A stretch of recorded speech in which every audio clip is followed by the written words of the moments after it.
बिस्मिल्लाहि वल्हम्दुलिल्लाह वस्सलातु वस्सलामु अला रसूलिल्लाह। Welcome to Quran time academy with Qasim Ahmed. अस्सलामु अलैकुम वरहमतुल्लाहि वबरकातुहू। उम्मीद करता हूँ आप लोग खैरियत से होंगे। अल्लाह ताला हमेशा आपको अपनी हिफ्ज़ व अमान में रखे, आमीन सुम्मा आमीन। आज जो हम लोगों का टॉपिक है वो है लाम। जी सही सुना आपने, सिर्फ लाम।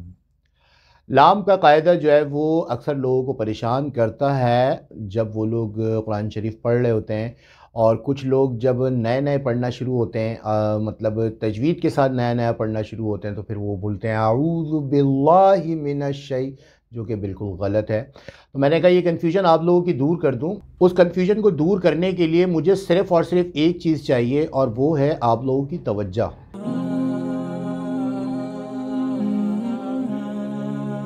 लाम का बहुत ही सिंपल सा कायदा है जनाब, और वो ये है लफ्ज़ अल्लाह और अल्लाहुम्मा के लाम से पहले वाले हरूफ के ऊपर ज़बर या पेश आ जाए तो आप उसको मोटा करके पढ़ेंगे, और अगर ज़ेर आ जाए तो बारीक पढ़ेंगे। ये तो हो गया कायदा। अच्छा, अब आप लोग आए हैं ज़ाहिर कुरान टाइम अकेडमी के प्लेटफॉर्म पे, और आप लोगों को मैं एग्जाम्पल्स दे के ना समझाऊँ ऐसा तो पॉसिबल ही नहीं है। तो हम लोग चलते हैं अपनी एग्जाम्पल्स की तरफ। कायदा आप लोगों ने सुन लिया, एक बार दोबारा दोहरा देता हूँ। लफ्ज़ अल्लाह और अल्लाहुम्मा के लाम से पहले वाले हरूफ के ऊपर ज़बर या पेश आ जाए तो हम उस लाम को मोटा करके पढ़ेंगे, और अगर उससे पहले ज़ेर आ जाए तो उसको बारीक करके पढ़ेंगे। अच्छा, बाकी एंड की जो बात है वो ये है कि बाकी सारे लाम बारीक ही पढ़े जाएंगे, मोटा करने की ज़रूरत नहीं है। अब एग्जाम्पल्स की तरफ चलते हैं। आयतल कुर्सी स्टार्ट कीजिए। किस किस को याद है? मैंने बोला था आप लोगों को घर से निकलते टाइम जो है वो आयतल कुर्सी लाजमी पढ़ा करें। 70,000 फरिश्ते आपकी हिफाजत करते हैं। किस किस को याद है भाई? स्टार्ट कीजिए। कैसे स्टार्ट करते हैं? अल्लाहु ला इलाहा, गलत। अल्लाहु ला इलाहा, लफ्ज़ अल्लाह है और उससे पहले क्या है? ज़बर। अल्लाहु ला इलाहा, अल्लाहु नहीं पढ़ना। एक एग्जाम्पल ये हो गई। चलिए भाई, अब आते हैं नमाज की तरफ। नमाज में दुरूद शरीफ कौन कौन पढ़ता है? अल्लाहुम्मा सल्ली अला, अल्लाहुम्मा सल्ली अला मुहम्मदिन। अल्लाहुम्मा का लाम आ गया। इन दोनों की एग्जाम्पल आप लोगों के सामने आ गई। अब आइए बारीक की तरफ। बारीक की तरफ आइए, और उसके लिए आप लोगों को ज़रूरत है कुछ खोलने की? जी नहीं, बिल्कुल ज़रूरत नहीं है। आप लोग रूटीन में वो काम करते हैं। बिस्मिल्लाह पढ़ लीजिए। बिस्मिल्लाही, बिस्मिल्लाह, बिस्मिल्लाह।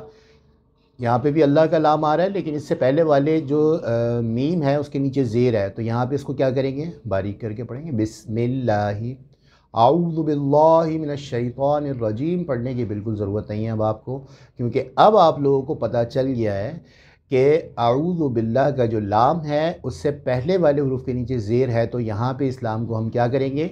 बारीक करके पढ़ेंगे। आऊज़ु बिल्लाहि, बिल्लाहि, बिल्लाहि नहीं करना। वैसे ये मुशाहिदे में रही ये बात कि जो लोग नई नई तजवीद की तरफ आते हैं, या वो मतलब शो ऑफ ऐसा करते हैं कि हम जो है वो कुरान मजीद तजवीद के साथ पढ़ते हैं, तो वो आइन और हा और इन चीज़ों को बिला वजह ऐड करते हैं। ये चीज़ ठीक नहीं है। बल्कि मैं तो उन हज़रात से भी कहूँगा जो हज़रात तिलावत करते हुए अपनी लय बनाने के लिए जो है ना, मैंने मतलब सुना है, जैसे पढ़ते हैं सिरातल्लज़ीना अनअमता अलैहिम।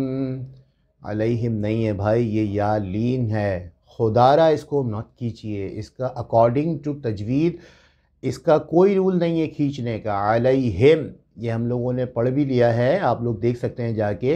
अलैहिम मत खींचिए, आप पढ़िए अपने अच्छे अंदाज में, अंदाज को अच्छा बनाइए, लेकिन तजवीद के रूल्स को ब्रेक मत कीजिए। अलैहिम है, अलैहिम नहीं है। उम्मीद है लाम की जो कन्फ्यूजन होगी, या अगर नहीं भी थी तो आप लोग उसको देखिएगा आप लोग किस तरह से पढ़ते हैं, और उसको मैच भी कीजिएगा, और मैच करने के बाद उसको ठीक कीजिएगा। आप लोगों से नेक्स्ट लेसन में मुलाकात होगी। जब तक के लिए क़सीम अहमद को इजाज़त दीजिए। अपनी दुआओं में शामिल रखिएगा। अस्सलामु अलैकुम वरहमतुल्लाहि वबरकातुहू।